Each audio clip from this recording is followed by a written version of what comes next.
Welcome everyone to what I think is perhaps the most important presentation we will have all year. I know that for many, many years, we haven't had any significant storm come through Key Biscayne. And so for some of you or your neighbors, this may seem a redundant presentation. I've heard it all. I know what I'm doing, but no, you haven't heard it all. Things change, resources change, plans need to change. And so that was the reason behind this presentation. I'm not going to talk, I'm just going to thank every single one of the folks who are here today to share their knowledge, um, you know, provide encouragement for you to do what you need to do. And of course, to the Key Biscayne Community Foundation, it is through their generous sponsorship that we're able to bring programs like this. Thank you so much for coming. Pay attention. This is important stuff. Thank you everybody for coming today. I'm not going to take up too much of your time. For those of you that don't know, my name is Ramya. I'm the Director of Environmental Science for the Key Biscayne Community Foundation. And you know, we always have these monthly lectures. It's usually the fourth Thursday of every month, but obviously that changes around a little bit every now and then. Next month, we're the third Thursday. Today, we have a really special panel for you guys. As Roxy mentioned, it's a very, very important presentation. We are talking about hurricane preparedness. We are in a month into hurricane season now, or 2 months in. And as Roxy said, we haven't had a really bad one in a while, but we never know when that could happen. So today we have Dr. Gus Alaka from NOAA, who is a hurricane expert. He is going to speak to you about just about hurricanes in general, kind of how they work, how they form, and then also talk about some of the notable hurricanes that we've had in recent years. And then we have Chief Sousa of the Key Biscayne Police and Chief Fernandez of the Key Biscayne Fire Department, and they are here to talk to you about what facilities and services that the Village of Key Biscayne has for you in case of an emergency, to talk to you about like how you prepare, how you stay notified, that kind of thing, and to answer any questions that you have. Obviously, when we do have that kind of emergency, it can get a little bit scary, especially if you don't know what's going on. So it's really important that you pay attention so you know how you can stay informed and what you are responsible for and what you can hopefully expect from the village and from your neighbors and from anybody else. But being prepared yourself is the most important part. So, with that, I will go ahead and hand it off to Dr. Alaka. Thank you very much, Ramya, and thank you very much, Key Biscayne Community Center and Key Biscayne in general for having me. I'm happy to be back. I was just here about like 6 or 8 months ago, talking a little bit more of an overview of my laboratory. It's right down the street, called the Atlantic Oceanographic and Meteorological Laboratory, or AOML. We do some fantastic work there. Some of the other work is cluing in on physical oceanography, corals, ecosystem work. My group is the Hurricane Research Division, and we've been around for a long, long time. We've changed our names, but essentially we fly into hurricanes and we collect critical data with the main goal of improving hurricane forecasts and keeping people as safe as we possibly can. If you drive down the Rickenbacker Causeway, right before you get onto the bridge coming to Key Biscayne, you'll see on the left side is this big white building, kind of looks like a ship. That is AOML. And that houses our 3 different divisions, including the Hurricane Research Division. So what do we really do? I mentioned our main goal is to improve hurricane forecasting. We do this through a number of different ways. We do this through observing the storms. We're on those hurricane hunter flights. We do this by developing numerical models, like what's the latest model guidance. If you look on TV and you see the spaghetti plots of where all the models might go, we develop 1 or more of those spaghetti strands and improve them every year so that the guidance is as good as it possibly can be.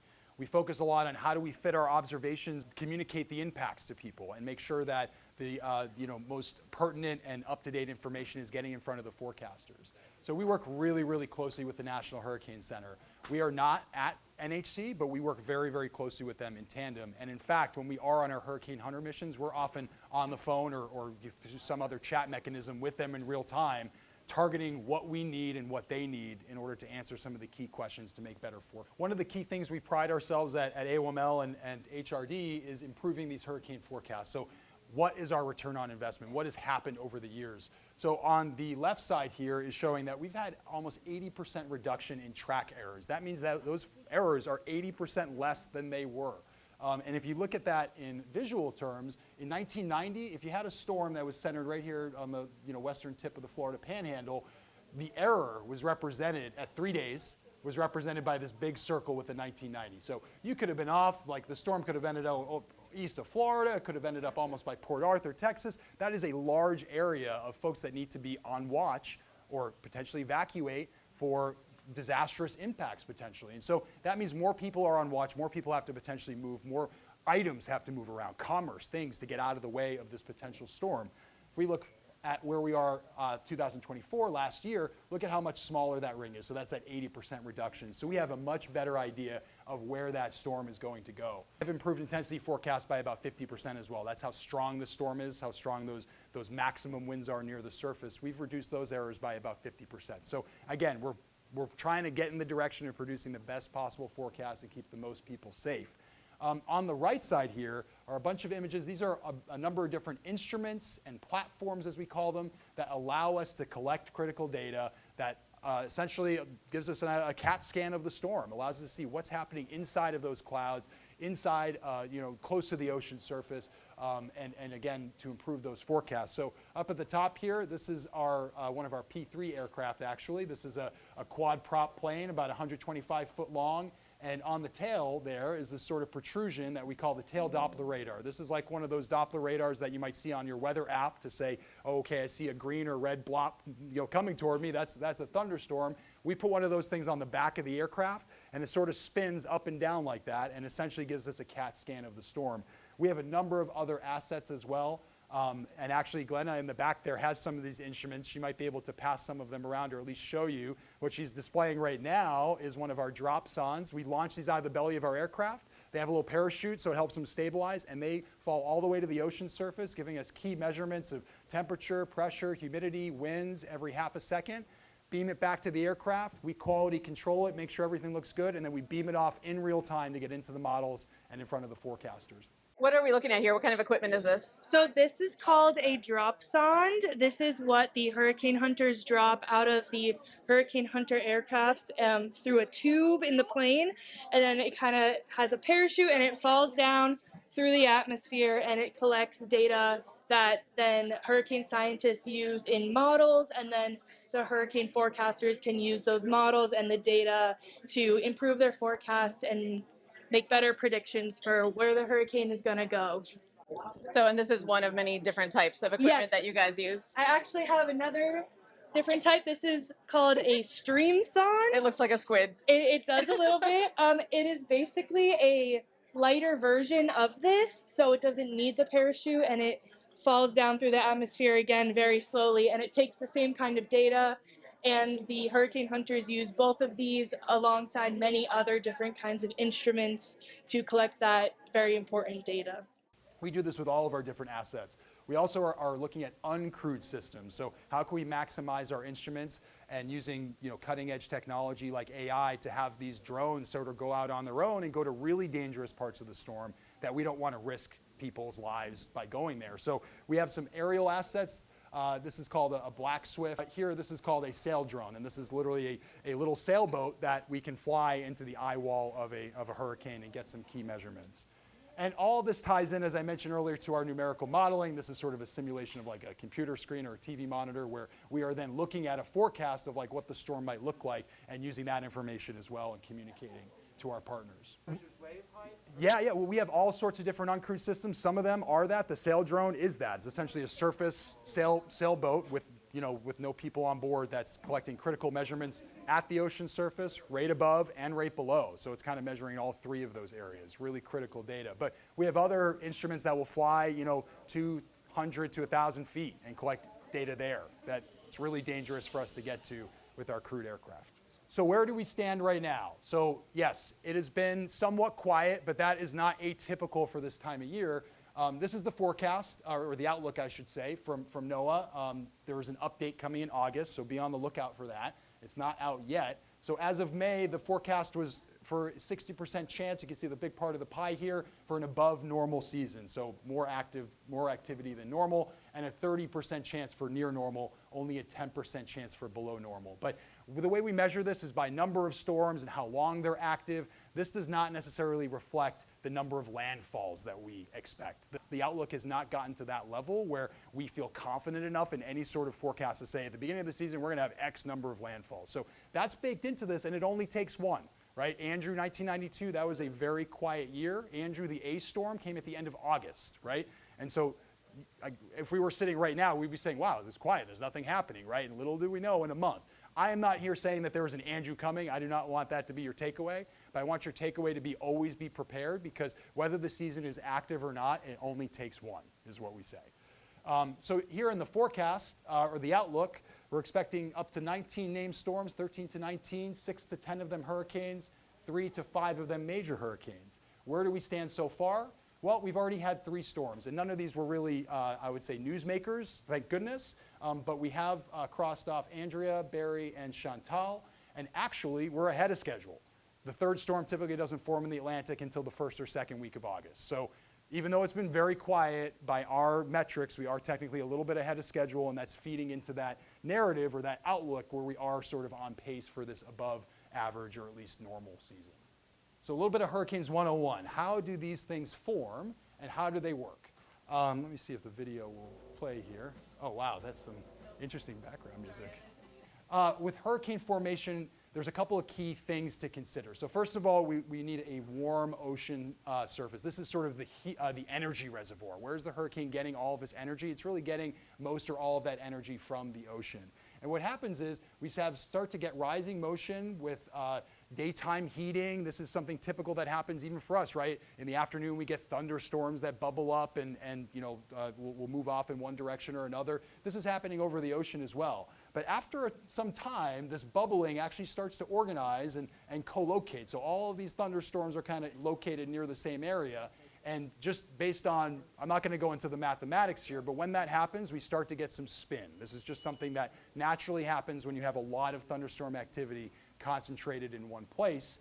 And after that concentrates for a certain amount of time, you really start to get this organization around a coherent center. And once the storm becomes very organized, you'll start to see the eye pop out. And so in this animation, so what I really want to show you is in the beginning here, the storm is not formed yet. And we see all this white, this is visible satellite corrected for night. And we can see all this thunderstorm activity, all these clouds. You can even see a little spinny in here, right? The storm is not yet formed in here. It's just crossing over the boundary into a tropical storm. So it's really starting to spin underneath. And instead of sort of this random bubbling convection, we sort of get something that looks a little bit more organized and curved, especially in the way that these clouds look. So here early on, we sort of see this bubbling convection, straight lines. By convection, I mean thunderstorms. Sorry, I use jargon sometimes. And as we get to here, we start to see it changes form a little bit. Now, instead of sort of these random bubbles, we start to see these curved arcs of clouds, which is really denoting the fact that we're getting this notable spin, and the storm is taking the next stage in its development toward a hurricane. So at NOAA, we have plenty of laboratories on the ground, but at AOML, we have flying laboratories that are up in the sky. And these are our WP-3D Orion aircraft and our G4 jet.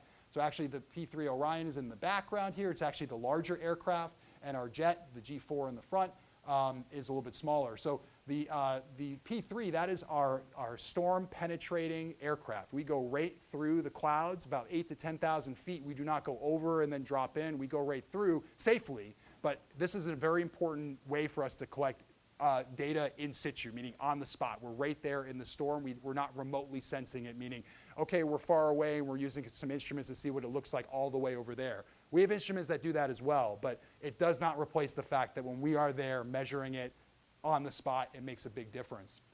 And here to show maybe how dedicated or perhaps how crazy we are, this is Hurricane Dorian from 2019. This is all the air traffic that's being redirected around the storm. Florida Peninsula is right here. And there's one aircraft in the center. That is the NOAA aircraft, the Hurricane Hunter, that is flying missions, collecting this data in a hurricane that poses a threat to the US. This one luckily did not make landfall.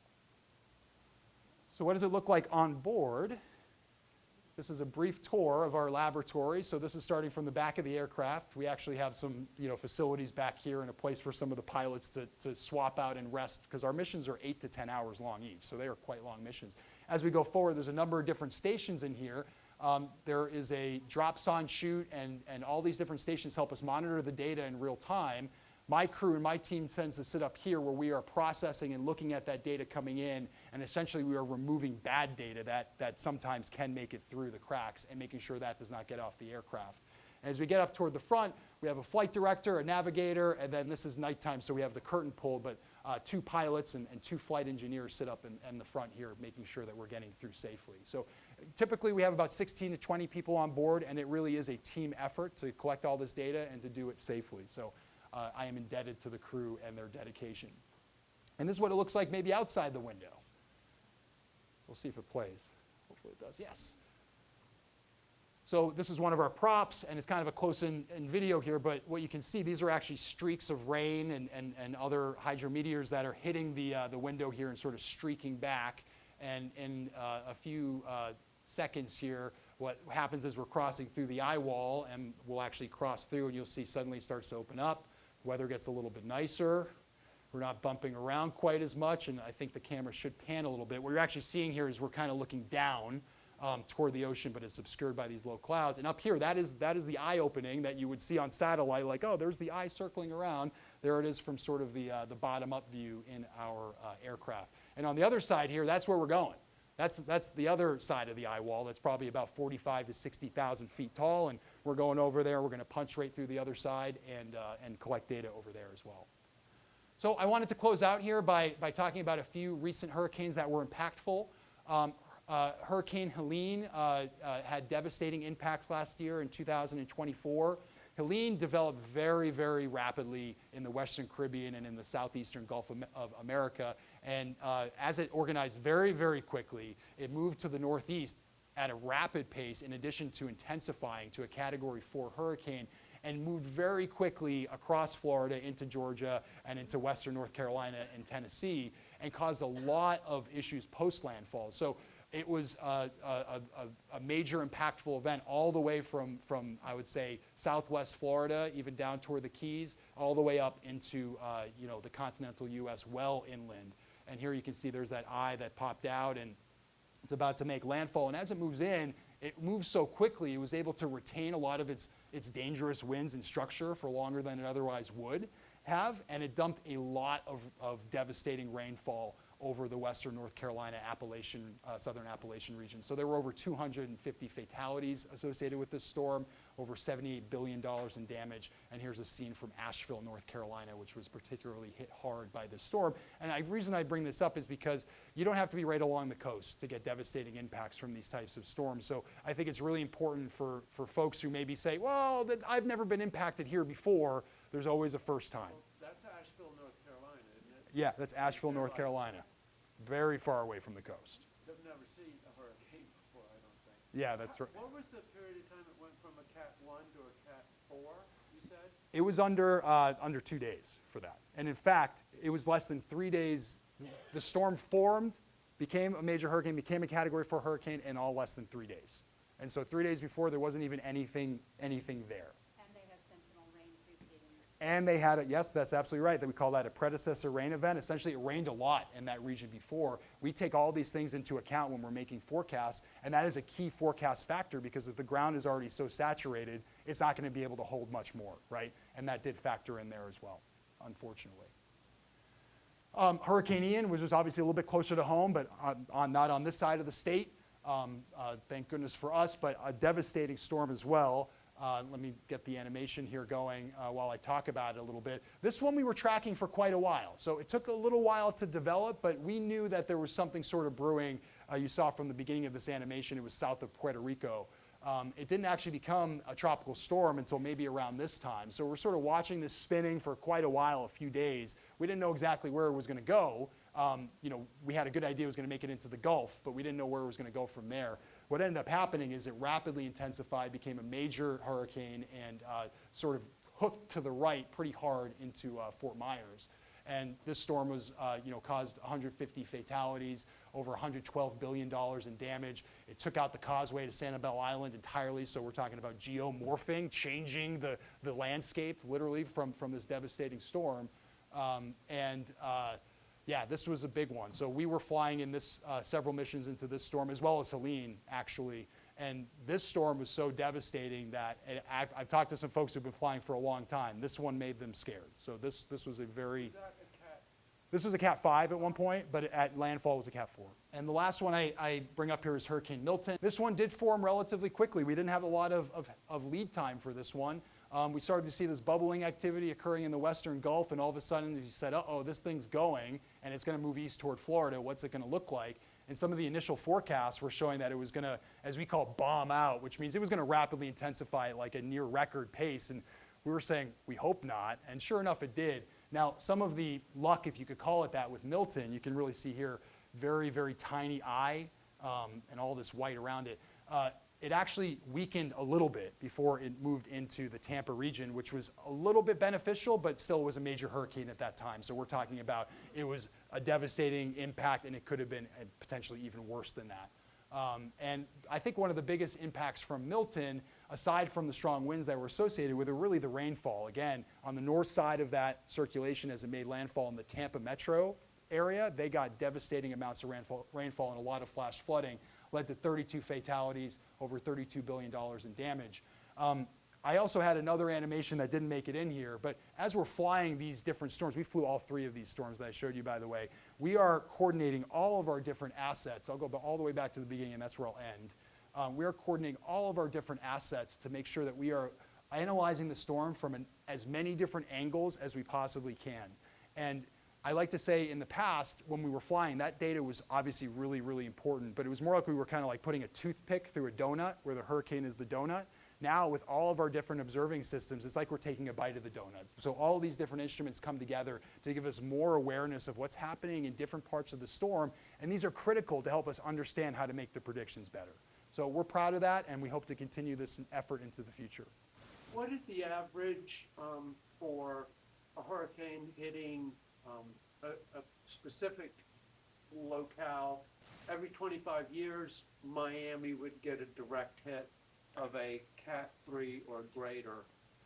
Yeah, there are return periods on these. I don't have them off the top of my head, but what I will say is, like, you can use that as a guideline, but every year is different. And I look at the last 5 years versus maybe the 5-year period before that. The last 5 years, there have been a lot of landfalls, especially in the Gulf Coast. The 5-year period before that, not quite as many, right? So there are these sort of ebbs and flows and things that are oscillating in the atmosphere that we're still trying to get a handle on year to year. But what it does show us is that you have to be prepared every single year, regardless of how long you expect. You know, it's been a while since this area has been directly impacted. Wilma, really, right, going back to 2005. And you could say, well, we're due for one. And that is, we should always be prepared, right? Every year you could be due for one. So I think that's the takeaway. And I think maybe that's a good segue into talking a little bit more about preparedness. So I will hand it over to Chief Sousa or Chief. Oh, sorry. Yeah. What is the government funding? Is it consistent with what it has been? Has it gotten better? Has it gotten worse? We're in a situation where we're watching all that closely, but what we're doing is making sure we have as many of our assets and plans ready to go. And as it stands right now, we're ready to fly. We're ready to go out there and support the mission as we do every single year.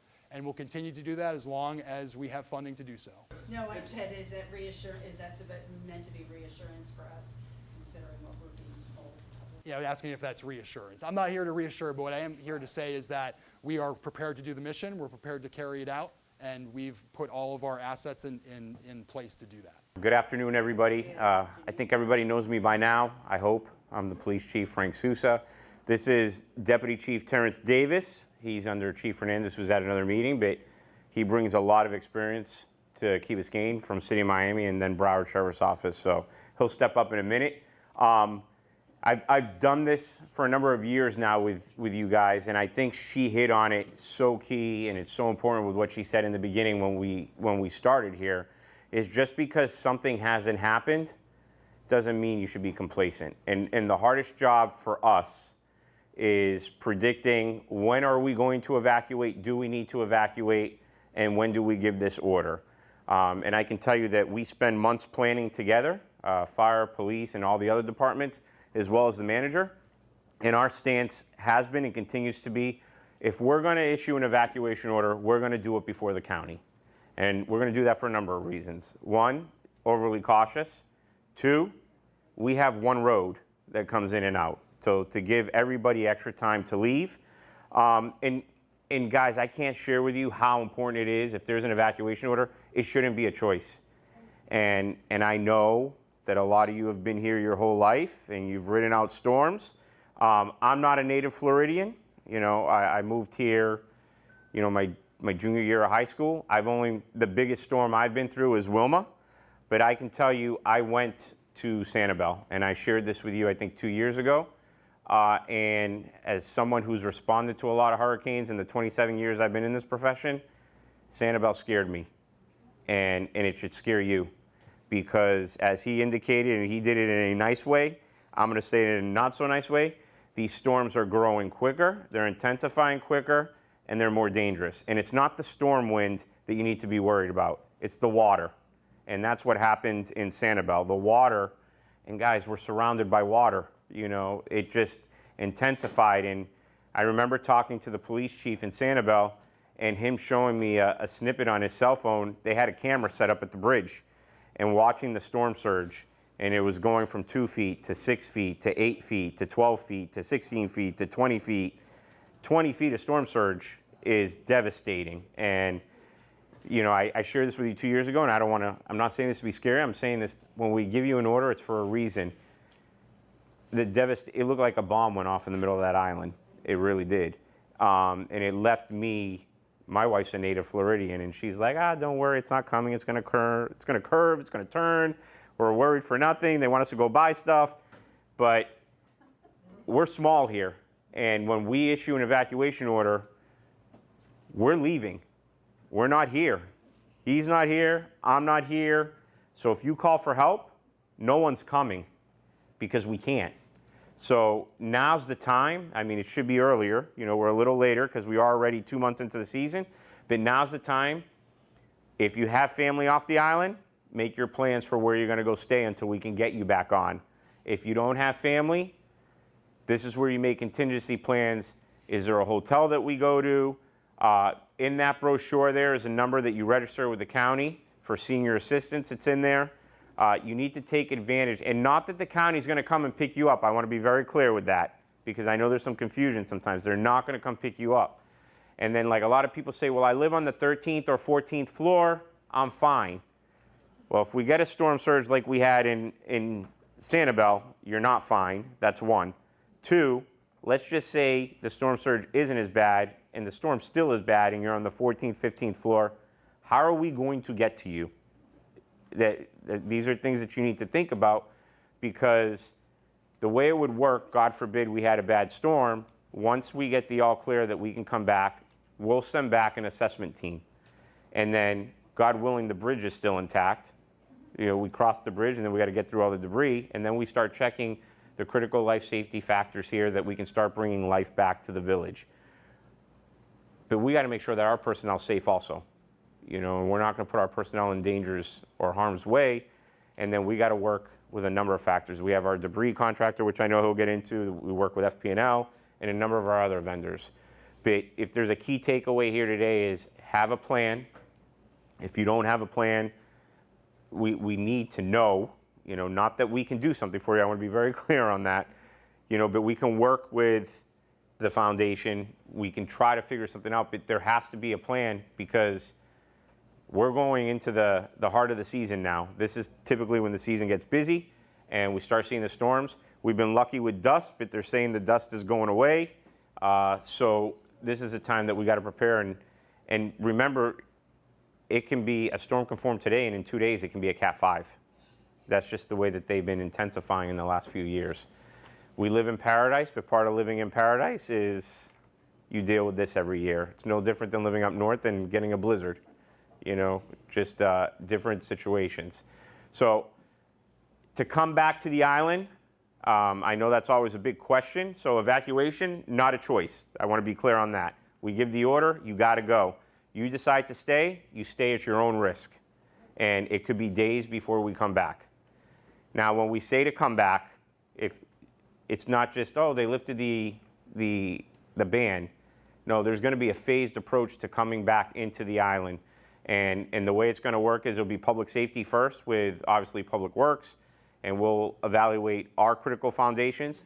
Then there'll be the 2 gas stations, because obviously they provide life safety functions for us to be able to transport back and forth. The 2 grocery stores, the Hog and Winn-Dixie, will have priority.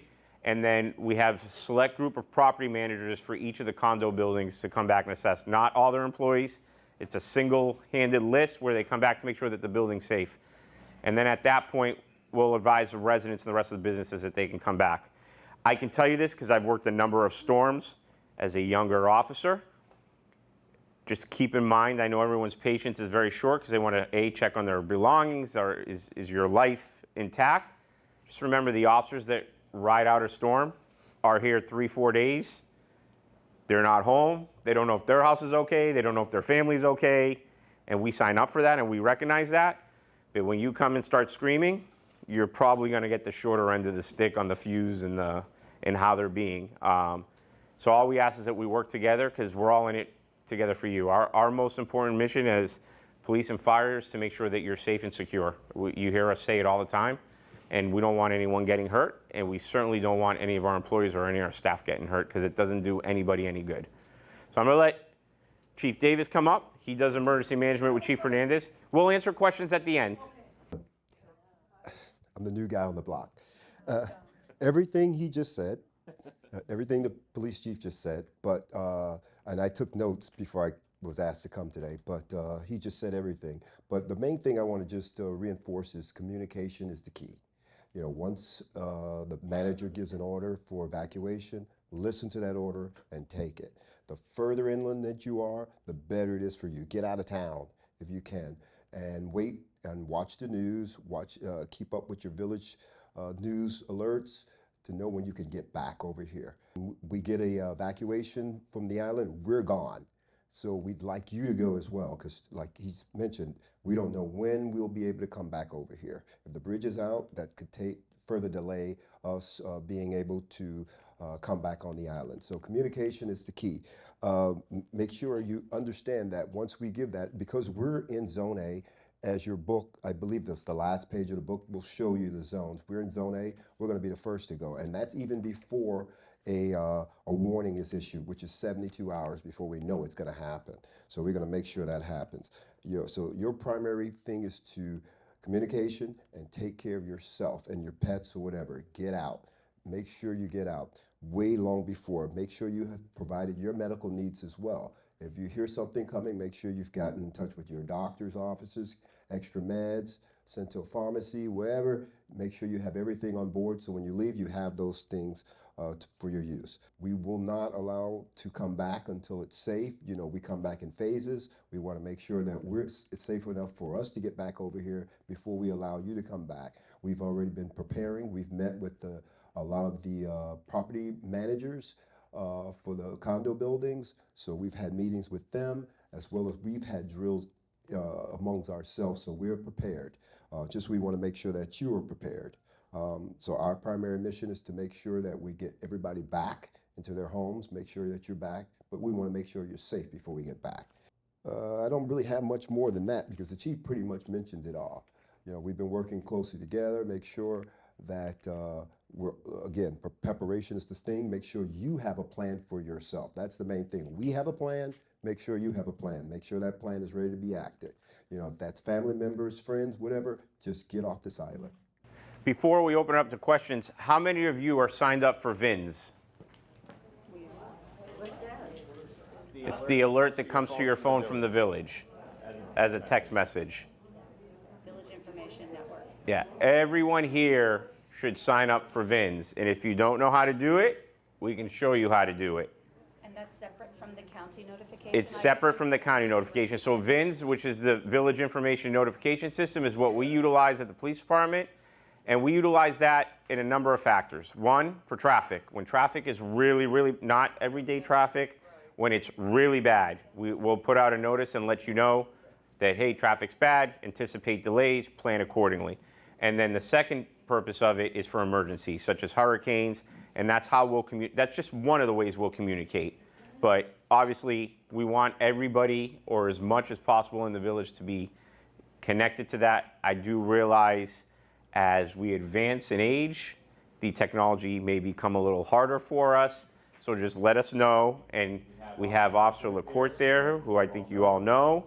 He's very handy and techie, and he will help. And if not, we can work with Roxy to help you out there too. Second thing, how many of you signed up for Village Connect?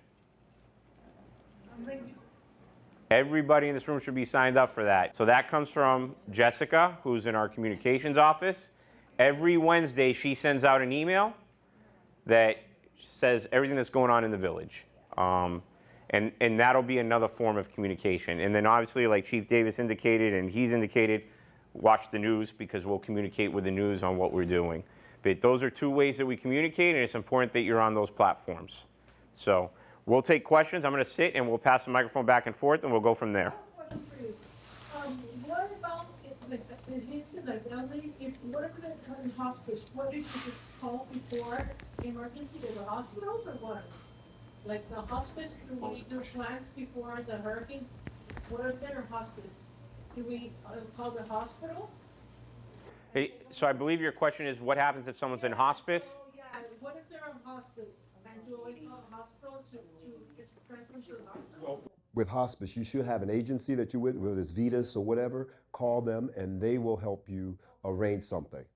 But that's important, and the county does have a website, I believe it's a website that you can register if you need assistance. Make sure you do that well ahead of time, but don't make that your primary. Make that the backup.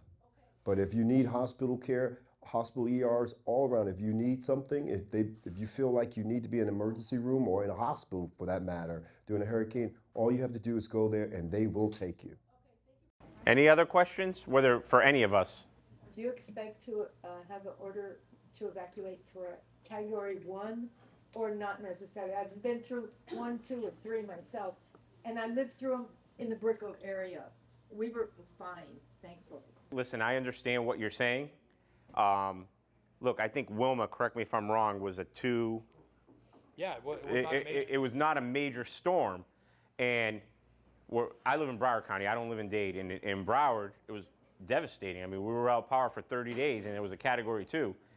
You're talking, Wilma was 21 years ago now, almost, or 2005? 2005. 20 years ago. So you got to remember, the intensification of these storms is what concerns me, and he can speak more to the science of that. But as a public safety official, these storms are growing. They're harder, quicker, and they're producing more damage. Will the county issue an evacuation for Category 1? I imagine for us they may, because we're in a Zone A and we're surrounded by water. But they make that call, and I can assure you, police, fire, and even the Hurricane Center, we're always on calls. Like as a storm is tracking towards our area, we're on calls 72, sometimes 96 hours out, saying, hey, we need to start preparing. What is the messaging? And the good thing, like you said, their forecasting has gotten much, much better.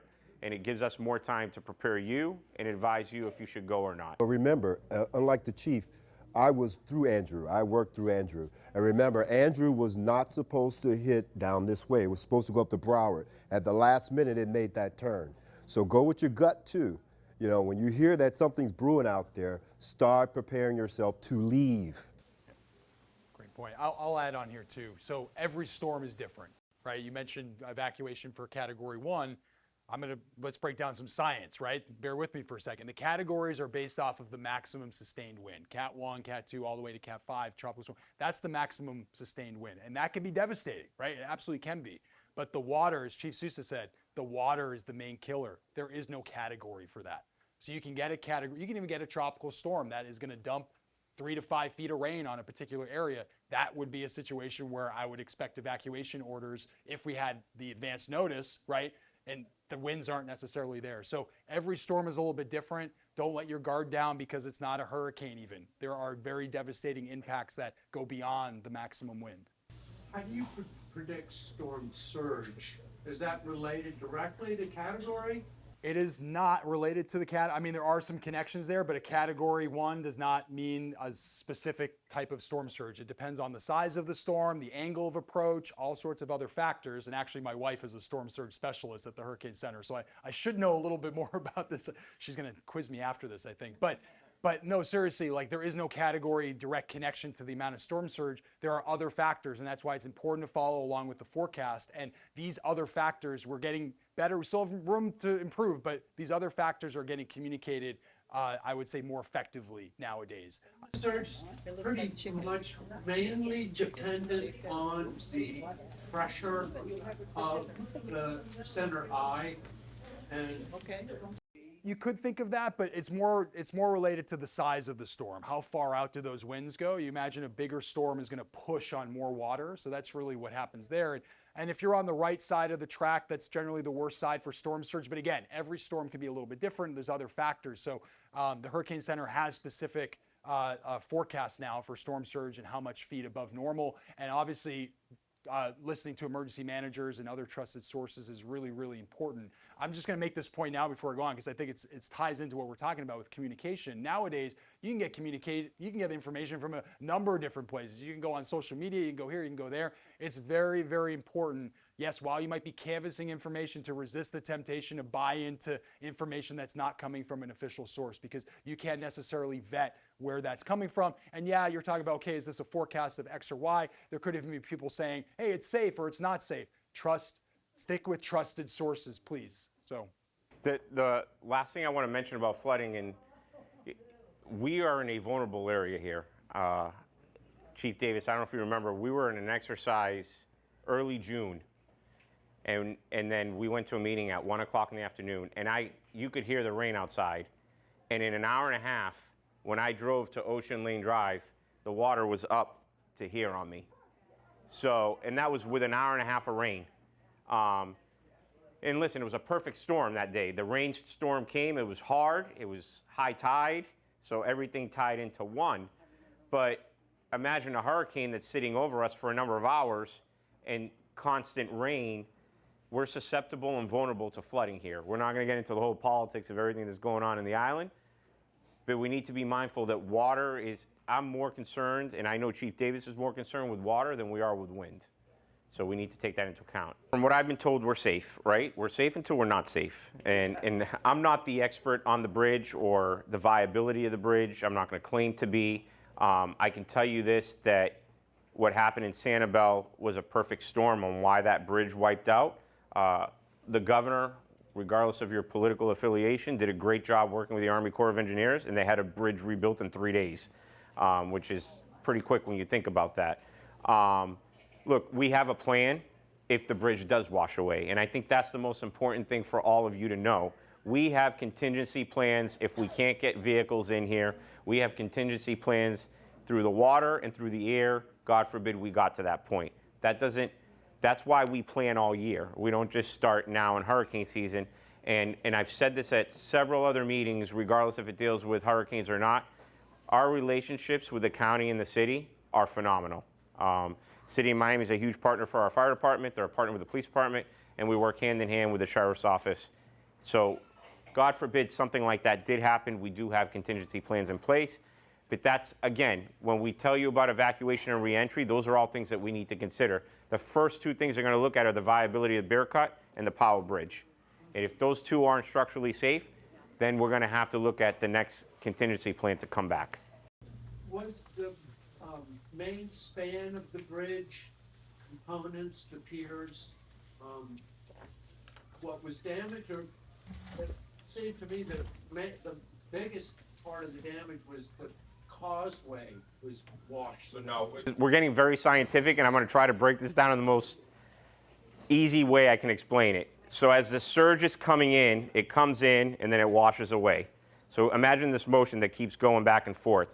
The truss to the bridge, which is the foundation on each side, it kept getting hit by the surge, and eventually to the point that the truss gave out, and that's what gave the bridge. It's not that the middle of the bridge wasn't sound, the sides of the bridge weren't sound. It's the truss, which is like the leg of the bridge, essentially. I hope I explained that in like a kindergarten way. Yeah, no, I think that was good. I think it's also erosion too, right? You're all that wave activity is eating away at the sand and the ground underneath that the truss is standing on, right? So everything is just becoming more wobbly and less stable by that activity, right? Just an informational question. Where are all the planes kept? Yeah. So the planes are kept up at the NOAA Aircraft Operations Center, which is in Lakeland, Florida. So that is our main hangar. That's for going out and checking out hurricanes that are headed like towards Houston or. Yes, ma'am. That's our main station, but we will rebase to other airports all throughout the region to get a better look. We typically do not have to reposition for Gulf storms. We can fly those from Lakeland, but we'll fly storms that are all the way out east of Puerto Rico, and we will restation to St. Croix or Barbados. I know, pretty tough, right? But we'll transition to and actually fly out of those airports for a series of missions and then come back to Lakeland when it's all done. So if a hurricane is coming in and it's mainly like focused on, looks like it's going to hit Cuba directly, do we give any assistance to that? We just stay out of that? We do give assistance in the sense that all of these weather centers, operational centers for different countries are in communication with the National Hurricane Center. Our main focus is, of course, the U.S. priority, right? But when we're out there collecting data, our main focus, again, is for the U.S. forecast, U.S. interest, but we share that data with our partners. So they can tap into that data as well to get a better understanding of how they want to warn their folks of how to stay out of the way of the storm. So currently, are the trusses on the Bearcut Bridge considered in good shape? Again, we don't have that information available. I know that they've done a lot of reinforcement work in the last several months. That's not something that I have available to be able to answer. But listen, I drive that bridge every day just like you guys do. I've never felt unsafe, and nor do I have any reason to believe it's not safe. But again, we haven't been hit by a storm in a long time. So that's why when we give an order, it needs to be taken serious. Are there any other questions that we haven't answered? It's not a question, but you did mention that there's always a lot of tornadoes associated with hurricanes. Tornadoes do spawn because of hurricanes. So most of your wind damage isn't caused by wind, it's caused by tornadoes, as she indicated. I'm more concerned here with the water just because we're surrounded by water, but tornadoes could happen. They're the result of any hurricane that you see, and they do produce damage. Anything else? Anecdotal or early data compilations from Helene, considering what an outlier it was, or where its heavy hit location was. The rivers in that area, obviously, are what became enormous part of the statistics for the fatalities and so forth, and how people who have stuff from your scientists. Yeah, the question was about what else we could glean or what else we've evaluated from our Helene data. I mean, that's an ongoing process. The main thing that we've taken away, of course, is how we want to message about events like this, where my main takeaway is that the communication for communities that are hundreds, if not even thousands of miles away from the coast needs to improve dramatically, because traditionally, why would anyone in Asheville, North Carolina think that Hurricane Helene was going to wreak the havoc that it did in their area, right? So it's a little bit of an education, and I think just from a sociological perspective, a lot of us have this tendency to go back to what we know, right? I've survived X number of events in this thing and I've been fine. I'm not saying everyone says that exact quote to themselves, but that's just human nature. And I think it's about educating folks to the point of, hey, what you've known may not be what's coming, right? And that takes just a little bit of I think, familiarity with that type of messaging. Thank you. Any other questions? When we respond back on our phones to the alert, are you able to track where? No. So you don't know, we don't have a way presently to communicate with the village. The fine falls are off the island. Don't worry about it, we're gone. When those VINs notifications go out and you hit yes that you received acknowledgement, we don't have a way of tracking who it is or where the location is. That was her when you receive these text messages, you can hit yes or to acknowledge you received it. That was her question, and the response is we cannot track that. Is that the thing in the future to consider? I mean, technology is changing at a at a rapid pace. It could be something that comes. We're constantly looking for ways to improve, but right now, I don't know of a scenario that would give us that live update. You had a question behind her, ma'am? With all the job cuts that we are having lately, government, do you have enough staff? So her question was, with the cuts in the government to certain jobs, do we have enough staff to do it? I'll piggyback him and I'll let him add. I can tell you there have been no cuts to Village of Key Biscayne. We're good and we're operating. From the federal government, the only thing I'll say when you look at the news, don't believe everything you see. We realize critical life safety features, and as he indicated, they're working at the same rate, if not harder, to ensure everyone's safety and the accuracy and reliability of forecasting. Yeah, well said. Yeah. Yes, sir. I want to expound on that because my concern also, all the news, all the media is talking about all the budgetary cuts happening at NOAA. And I'm concerned about your vulnerability and how that's going to impact us. And also wondering if you're feeling demoralized by it all, or you're just not feeling it yet because it's supposed to happen in 2026.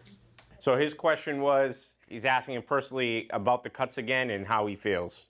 I mean, it's a good question. I appreciate the thoughts, but what I will say is that, you know, every year we hear all sorts of different things that could impact our readiness, and our main goal is to be as ready as we possibly can be to execute our mission. So there are a lot of things that happen in the background, and our job is to really put as much of that noise out of our minds as we can and focus on the mission. Now, how everyone else feels about that and potential things they're hearing, you're allowed to have your own opinions and communicate, you know, with other representatives as you see fit and you want to do. But from our standpoint, we're just trying to make sure that we have the assets in place right now to execute the mission, and we're ready to do that this summer.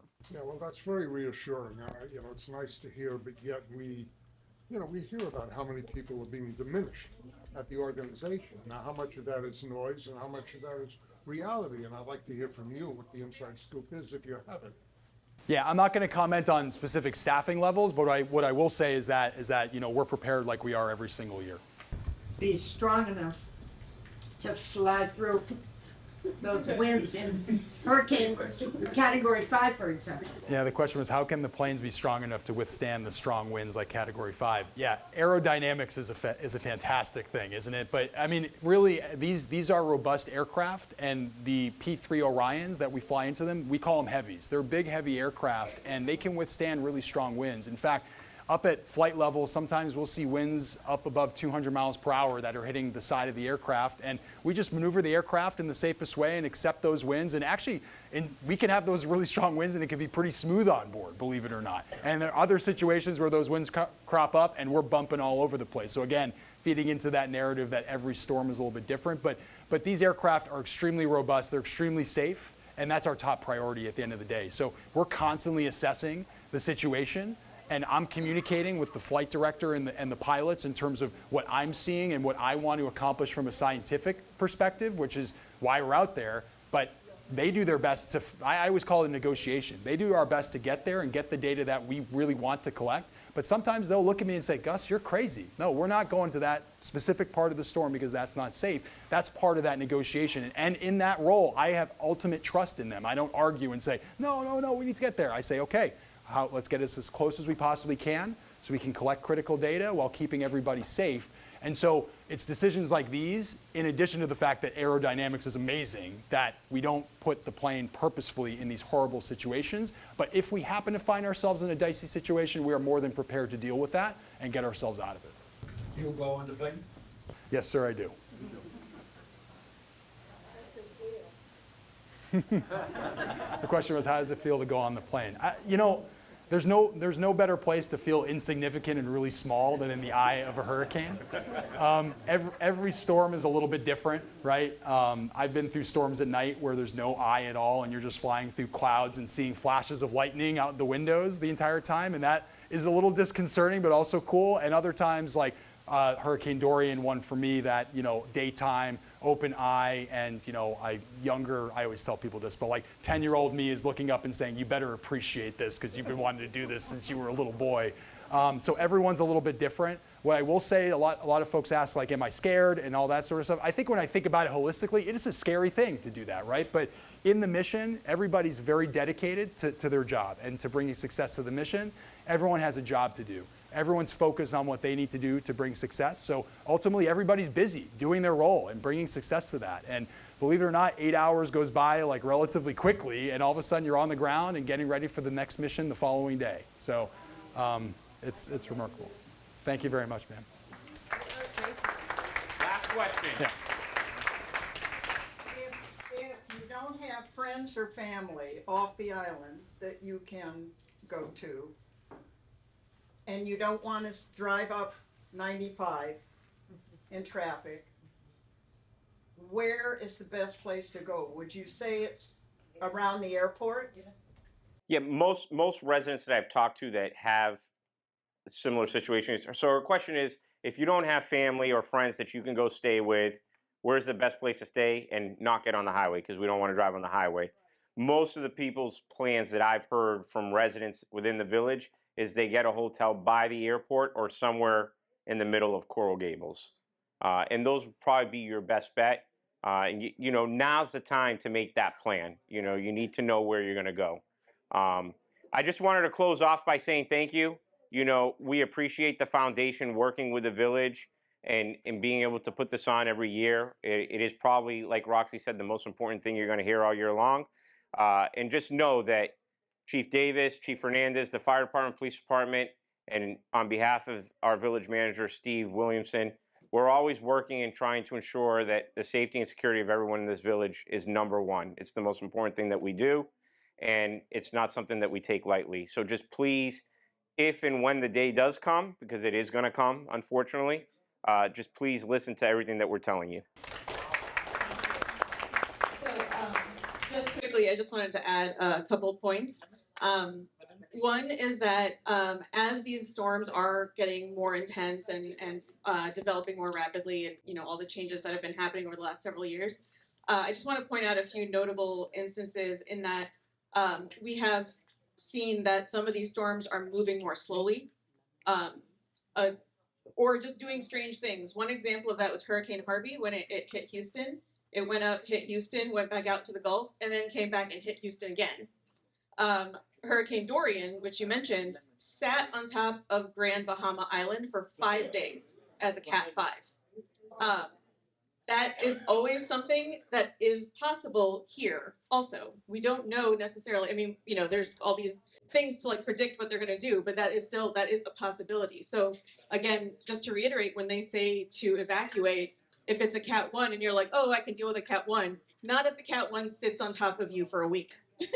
You know, that's definitely gonna cause you guys some problems. So it's definitely something to consider and something to keep in mind. A second point, just for me personally, I'm also not a native Floridian. I moved here 10 years ago. I grew up in northern Indiana, in South Bend, where Notre Dame is. And the scariest kind of weather phenomenon we had there were tornadoes.